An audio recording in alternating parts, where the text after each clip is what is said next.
लग्नानंतर होईलच प्रेमच्या आजच्या भागाची सुरुवात होते नंदिनी आणि जीवापासून. तर आता इथे जीवा चादर घालत असतो नंदिनीला. तर मग आता तो चादर घालून जातच असतो, तर त्याच्या हातातलं जे घड्याळ असतं ना, ते आता नंदिनीच्या ओढणीच्या दोरामध्ये अडकतं. तर आता जीवाला आठवतं की नंदिनीला जेव्हा त्याने तिच्या हाताला पट्टा बांधलेला असतो ना, तेव्हाही असंच काहीतरी झालेलं असतं. तर आता त्याला ते क्षण आठवतात नंदिनी बरोबर घालवलेले. तर आता त्याला आठवतं नंदिनी म्हटलेली असते, की "किती फिल्मी आहे ना हे दोघांचे असे हात एकमेकात अडकलेले." असं म्हणते आता नंदिनी. "मला ना खूप असं वाटायचं, की माझ्या नवऱ्यासोबत अशी काही फिल्मी सिच्युएशन घडावी. फायनली माझी फिल्मी फॅन्टसी पूर्ण झाली." असं म्हणते आता नंदिनी. ते म्हटलेली असते ना, तर सगळं आठवतं आता जीवाला. तर आता गाणं दाखवलंय आणि त्याच्यामध्ये आता जीवा मात्र ते दोरी आता काढून घेत असतो आपल्या घड्याळामधून आणि नंदिनीकडे बघतच असतो. उसवले धागे कधी ते गाणं लावलेलं आहे बॅकग्राऊंडमध्ये. तर आता जीवा जातो तिथून आता. तर मग आता इथे परत काव्या आणि पार्थचं सीन दाखवलंय. तर मग आता काव्या पार्थला म्हणते, "झालं लोकांना टोप्या लावून?" बाय द वे मला रेड वेल्वेट पेस्ट्री आवडते हे कोणी सांगितलं तुम्हाला असं म्हणते आता काव्या. तर आता पार्थ म्हणतो, "हो तुम्हाला रेड वेल्वेट पेस्ट्री आवडते? मस्त मी त्या दुकानात गेलो आकड बक्कड बंबे बो असं केल्यानंतर मी नाही खाणार आहे ती पेस्ट्री. नाही असं म्हणते आता काव्या. काही उपयोग नाही ह्या गोष्टींचा असं म्हणते ती. मला रात्रभर जागून अभ्यास करायचा आहे. त्यात माझे रीडिंग स्पेक्सही नाही आहेत माझ्याकडे असं म्हणते आता काव्या. तर आता पार्थ काढून देतो रीडिंग स्पेक्स काव्याचे. तर आता चष्मा काढून देतो आणि म्हणतो, "चष्मा पण काय कमाल गोष्ट आहे ना? जे माणसाला दिसत नाही ते बरोबर दाखवून देतो. बघा आता डोळ्यांनी दिसतंय का?" असं म्हणत होता पार्थ. "जे बघायला हवं."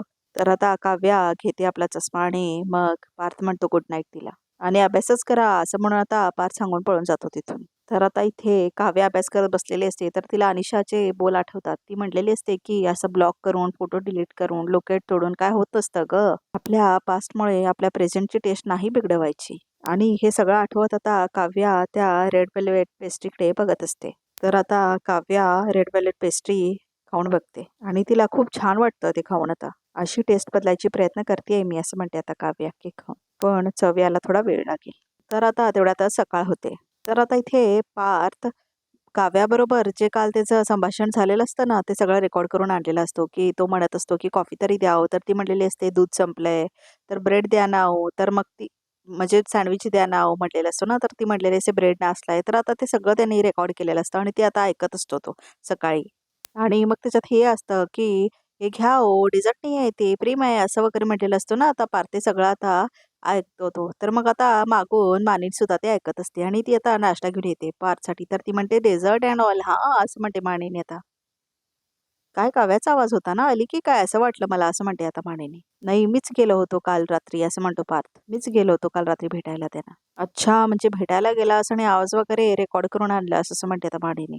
"ठीक आहे, डेझर्ट का आणलंस तिच्यासाठी?" असं म्हणते आता मानिनी. "नाही, नाही, काय नाही." असं म्हणतो पार्थ. तर मग आता मानिनी म्हणते, "सांग रे, बोल, बोल." तर पार्थ म्हणतो, "काय नाही, काय नाही." "चल सांग ना." असं म्हणते मानिनी. तर मग आता पार्थ म्हणतो, "रेड वेल्वेट पेस्ट्री घेतली होती त्यांच्यासाठी." असं म्हणतो तो. तर मग आता मानिनी म्हणते, आईसाठी कधी काय आणलं नाहीस रे?" असं म्हणते आता मानिनी. "बायकोसाठी रेड वेल्वेट पेस्ट्री." असं म्हणते मानिनी. "काही काय?" असं म्हणतो आता पार्थ. तर आता मानिनी म्हणते, "बरं काव्याने घरात घेतलं की दारातूनच बाहेर पाठवलं?" असं म्हणते आता मानिनी. "त्यांना सुरुवातीला कळलंच नाही की मी आहे." असं म्हणतो आता पार्थ. "डिलिव्हरी बॉय म्हणून केलं होतं मी." असं म्हणतो आता पार्थ. "काय?" असं म्हणते मानिनी.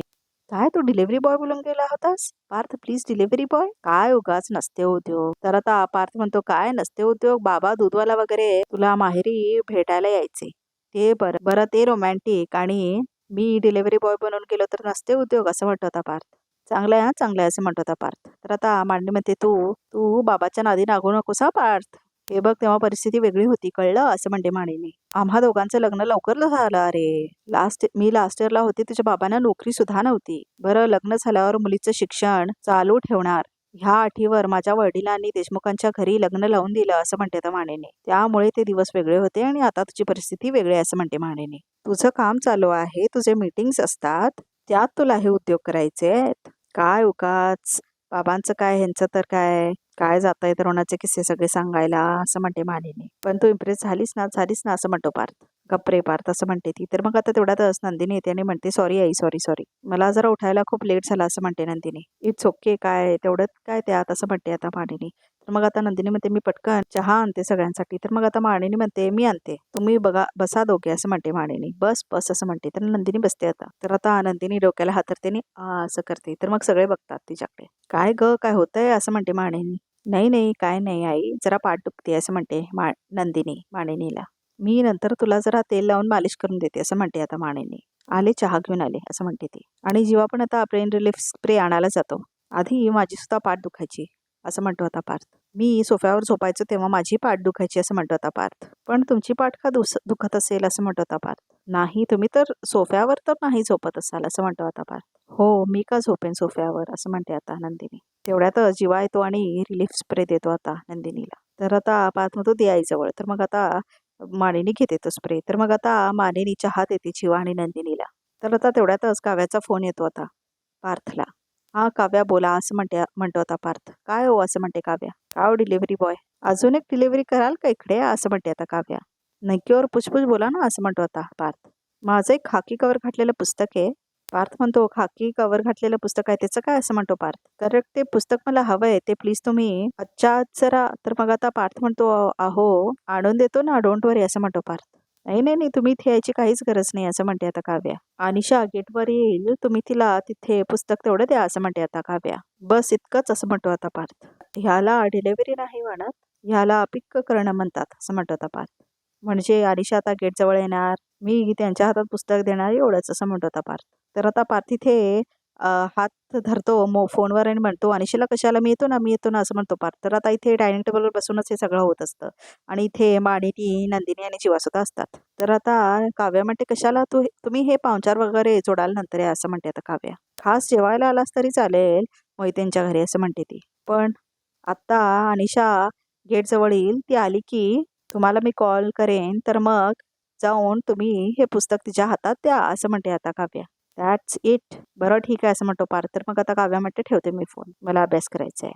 तर आता पार्थ सुद्धा कॉल ठेवतो. तर आता मानिनी म्हणते पार्थला काय रे ती काव्या जाताना तरा निघून गेली आणि आता एक एक गोष्टी बघून घेते असं म्हणते आता मानिनी. नाही नाही त्यांना पुस्तक हवं आहे अनिशा येत आहेत गेटजवळ असं म्हणतो आता पार्थ. फक्त ते त्यांच्या हातात द्यायचंय बस असं म्हणतो पार्थ. मग तूच जायला पाहिजेस असं काय नाही असं म्हणते मानिनी. कल्पना न पाठवेल ना मी असं म्हणते मानिनी. तुला ऑफिस असेल ना असं म्हणते मानिनी. नाही वर्क फ्रॉम होम करावं म्हणतोय असं म्हणतो पार्थ. का असं म्हणते आता मानिनी. तर आता पार्थ म्हणतो ऍक्च्युली खरंच क्लायंट येणार आहेत सो वर्क फ्रॉम होम करेन असं म्हणतो पार्थ. मी जरा आलो 2 मिनिटात आलो असं म्हणतो आता जीवा आणि जातो तिथून. तर आता मानिनी म्हणते जीवा काय रे जाग गाळ होणार रे आत्ता ह्याला रूम मध्ये जायचं होतं. तर आता नंदिनी कसल्या तर विचारमध्ये असते. तर मग आता पार्थ तिच्याकडे बघत असतो काय म्हणत. तर आता इथे जीवा पत्र लिहित असतो. तर आता जीवाला आठवत असतं की काव्या काय काय बोललेली असते ते. आजपासून तुझ्या मागे मागे करणारी तुझ्याकडे प्रेमाची भीक मागणारी लग्नानंतर सुद्धा तुझ्याशी नाव जोडू पाहणारी काव्या आजपासून संपली. तर आता जीवाला हे सगळं आठवत असतं. आजपासून मी तुझ्याशी फक्त नंदिनी ताईचा नवरा म्हणूनच बघेन असं म्हणते ती. म्हटलेली असते ते सगळं आठवत आता जीवाला. ही जीवाची काव्य आता कायमची संपली. तर आता जीवा ते लेटर वाचायला लागतो. मी खूप विचार केला पण जितका विचार करतोय तर मला हेच वाटतंय की आपण एकत्र नाही यायला पाहिजे. तू कुणीतरी बेटर डिझर्व करतेस. खूप प्रयत्न केले पण आपलं नातं मान्य करणं जमत नाही. आपण वेगळे होण्यातच आपलं भलं आहे असं असतं त्या लेटरमध्ये. आणि आता जीवा वाचत असतो आणि बाकीच्यांचं सुद्धा. प्लीज मला विसरून जाण्याचा प्रयत्न कर आणि मी तुझ्याशी जे काही वागलो त्यासाठी I am very very sorry Jiva. तर एवढंच असतं आता पेपरमध्ये त्या जे लिहिलेल्या पत्रात एवढंच असतं. आणि आता जीवा म्हणतो माझ्या आणि काव्याच्या नाताचा हा शेवटचा टप्पा. विरह त्राण प्रचंड राग सगळं केल्यावर ऑन करायचं ठरवलंय दोघांनी असं म्हणतो आता जीवा. निदान तसा प्रयत्न तरी करायचा. हेच जमत नाही म्हणून निघून गेली असेल का काव्य असं म्हणतो आता जीवा. असं असेल तर तिला हे पत्र शेअर करेल की माझ्या बाजूने मी सगळं संपवलंय असं म्हणतो आता जीवा. आमच्या नात्याची सुरुवात प्रेमपत्रानेच झाली होती असं म्हणतो आता जीवा. आणि आता शेवटही त्यानेच होईल. आणि आता ते पत्र आता जीवा कॉटवरच टाकलेला असतो. हा बोल जीवा असं म्हणते आता अनिशा. तू आलीस का आमच्या गेटपाशी असं म्हणतो जीवा. तुला कसं माहित असं म्हणते आता अनिशा. आणि आता अनिशा रिक्षामधून येत असते.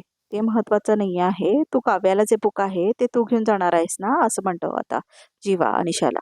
सो तू इथे आलीस तर मला मेसेज कर बरं का असं म्हणतो आता जीवा. सांगतोय ते कर ना ह्यात आर्ग्युमेंट नको आहे मला असं म्हणतो आता जीवा. तर मग आता तेवढ्यातच नंदिनी येते कपडे घेऊन आणि ते कपडे आता ती कॉटवर टाकते.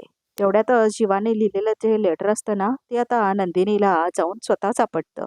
तर आता नंदिनी ते लेटर घेते हातात. तर आता नंदिनी ते पूर्ण लेटर वाचते. मी खूप विचार केला. मी जितका विचार करतोय तर मला हेच वाटतंय आपण एकत्र यायला नाही पाहिजे. तू कोणीतरी बेटर डिझर्व करतेस. खूप प्रयत्न केले पण आपलं नातं मान्य करणं जमत नाही असं म्हणते आता नंदिनी. सारखं वाटतं आपण वेगळे होण्यातच आपलं भलं आहे असं म्हणते आता नंदिनी. आणि बाकीच्यांचं सुद्धा. प्लीज मला विसरून जाण्याचा प्रयत्न कर असं म्हणतो जीवा. आणि तुझ्यासाठी मी कसा वागलो त्याच्यासाठी व्हेरी व्हेरी सॉरी असं लिहिलं असतं लेटरमध्ये. तर आता नंदिनी भावुकीने सगळं लेटर वाचत असते आणि रडतही असते. आता हे मॅटर धरून ठेवण्यात काहीच अर्थ नाही असं म्हणते आता नंदिनी. हे नातं आता धरून ठेवण्यात काहीच उपयोग नाही असं म्हणते आता नंदिनी. पत्रातून काय असे ना पण मला उत्तर मिळाले माझ्या प्रश्नाची असं म्हणते आता नंदिनी. त्यांना डिवोर्स हवाय. मी त्यांना देऊन टाकला पाहिजे तसं म्हणते आता नंदिनी. तर आता इथे काव्या अभ्यास करत असते तेवढ्यातच तिला एक कॉल येतो. काव्याला आता कॉल येतो तर मग आता काव्या म्हणते अननोन कॉल. हॅलो असं म्हणते आता काव्या. तर मग आता ॲडव्होकेटचा फोन असतो. तर मग आता ॲडव्होकेट म्हणतो काव्या देशमुख. काव्या देशमुख बोलताय का? तर मग आता काव्या म्हणते हो मी बोलतेय. आपण? मी ॲडव्होकेट किल्लेदार असं म्हणतो तो. तुमचे वकील संजय खरमडे त्यांनी तुमची ही केस मला दिली असं म्हणतो तो. सॉरी कोण संजय खरमडे असं म्हणते आता काव्या. अहो तुम्ही डिवोर्सच्या संदर्भात त्यांना भेटला होता ना असं म्हणतो आता तो ॲडव्होकेट. तुम्ही त्यांना भेटला होता ना. तर आता काव्याला आठवतं की काव्या भेटलेली असते त्या लॉयरना आणि तो लॉयर ना अनिशाचा कोणतरी रिलेटिव्ह असतो. तर आता काव्या म्हणते मी या लग्नात खुश असते तर तुमच्या समोर बसून डिवोर्स मागितलंच नसतं असं म्हणते आता काव्या. तर आता सगळं आठवतं आता काव्याला हे झालेला प्रकार. हो हो मी आठवलं मी भेटले होते त्यांना असं म्हणते आता काव्या. हो त्याच संदर्भात बोलायचं होतं जरा. काय आहे तुमची केस? माझ्याकडेच आहे सध्या असं म्हणतात ते ॲडव्होकेट. आणि माझे पार्टनर संजय खैरबोडे बाहेर आउट ऑफ टाउन केल्यामुळे मलाच बघावं लागतात त्यांचे सगळे पेंडिंग केसेस असं म्हणतो तो advocate. Don't worry you are at safe hands असं म्हणतात ते. बरं तुमची फाईल मी वाचली मिसेस काव्या देशमुख. मध्यकाळात गॅप झाला होता ना मोठा असं म्हणतो तो वकील ॲडव्होकेट. आता तुमचं डिवोर्स घ्यायचं फायनल झालंय ना असं म्हणतो तो ॲडव्होकेट. नाही म्हणजे फायनल झालं असेल तर तुम्ही तुमच्या नावावर कुठली केस करायचं ठरवलाय असं म्हणतो advocate. Domestic violence, physical harassment, extra marital affair. ओ एक मिनिट. वाटेल ते काय बोलताय तुम्ही असं म्हणते आता काव्या. माझी केस नीट स्टडी केली आहे ना तुम्ही असं म्हणते काव्या. ओ म्हणजे काय माझ्या समोरच आहे तुमची फाईल असं म्हणतो तो ॲडव्होकेट. आणि तुम्ही तुमच्या मिस्टरांचं नाव मिस्टर देशमुख असंच लिहिलंय असं म्हणतो तो आता ॲडव्होकेट. अहो फर्स्ट नेम लिहिलंच नाहीये. माझ्या नवऱ्याचं पूर्ण नाव नाही लिहिलेलं आहे ते तुम्ही नोटीस केलंय. बाकी कुठल्याही गोष्टी तुम्ही नोटीस केलेल्या दिसत नाहीये तसं म्हणते आता काव्या. हा नीट अभ्यास केलाच नाहीये तुम्ही असं म्हणते काव्या. अहो असं का बोलताय तुम्ही माझ्याशी असं म्हणतो तो वकील. काव्या म्हणते I am sorry for that. पण माझ्या फाईलमध्ये अगदी व्यवस्थित क्लिअरली फाईलमध्ये लिहिलेलं आहे. तुम्ही जे बोलताय तो कुठलाही प्रॉब्लेम माझ्या नवऱ्यामध्ये नाही आहे असं म्हणते आता काव्या. खरं तर त्यांच्यात काहीच प्रॉब्लेम नाही आहे. त्यांची फॅमिली पण चांगली आहे. अख्खी फाईल वाचून सुद्धा तुम्ही हे सगळं असं बोलताय म्हणजे कमालच आहे तुमची असं म्हणते आता काव्या. हो सॉरी सॉरी असं म्हणतात ते ॲडव्होकेट. नाही म्हणजे एवढं सगळं तुमच्या मिस्टरांबद्दल बोलल्यावर आकला म्हणजे तुमचं नातं आतापर्यंत छान झालं असेल असं म्हणतात ते ॲडव्होकेट. हो ना म्हणजे वकील म्हणून आम्हाला विचारायला लागतं हो क्लायंटला असं म्हणतात ते. आता तुमच्यामध्ये सगळं चांगलं असेल तर तुम्ही डिवोर्सचा विचार सुद्धा मागं घेतला असेल असं म्हणतो आता तो ॲडव्होकेट. करेक्ट. हॅलो ऐकते मी असं म्हणते आता काव्या. सॉरी सर पण आता तरी मला कोणतीच केस फाईल करायची नाहीये. आता मी डिवोर्स वगैरे गोष्टींचा विचारही करत नाहीये. म्हणजे तुम्ही तुमचं लग्न मान्य केलंय हेच ना असं म्हणता होता तो ॲडव्होकेट. हे बघा मिस्टर किल्लेदार मी आता माझ्या IASच्या परीक्षेवर लक्ष ठेवतेय. माझ्या IASच्या परीक्षेवर फोकस करायचं ठरवलंय मी. त्यामुळे आता मी डिवोर्सचा विचार करत नाही आहे. त्यामुळे इथून पुढे मला या गोष्टींसाठी मला फोन करू नका असं म्हणते काव्या. प्लीज. तर आता ते ॲडव्होकेट म्हणतात ठीक आहे. ॲक्च्युली मी सगळ्याच पेंडिंग केसेसना फोन करत होतो त्यामुळे म्हटलं तुम्हालाही फोन करावा. हरकत नाही तुमचा परत विचार बदलला तर पुन्हा कळवा असं म्हणतो तो ॲडव्होकेट. ठेवतो फोन बाय म्हणून फोन ठेवतो तो ॲडव्होकेट. तर आता आजचा एपिसोड मात्र इथे संपतो. तर बघूया रिकॅपमध्ये काय आहे ते. तर मग आता गुरुजी आलेले असतात साठे गुरुजी आणि मग ते आता नंदिनीशी बोलत असतात. तर आता साठे गुरुजी म्हणतात नंदीला की जे ठरवलंय ते करून मोकळी हो आणि त्यालाही मोकळं कर. तर आता इथे जीवा आणि पार्थला दाखवलंय. तर आता जीवा म्हणतो अनिशेला पुस्तक द्यायला जातोयस ना. हो असं म्हणतो पार्थ. मी देतो ना तू तुझं काम कर असं म्हणतो जीवा. तर आता जीवा ते पत्र घालतो त्या पुस्तकात. तर आता नंदिनी लांबून बघते हे सगळं. तर आता रिकॅप सुद्धा इथेच संपतो.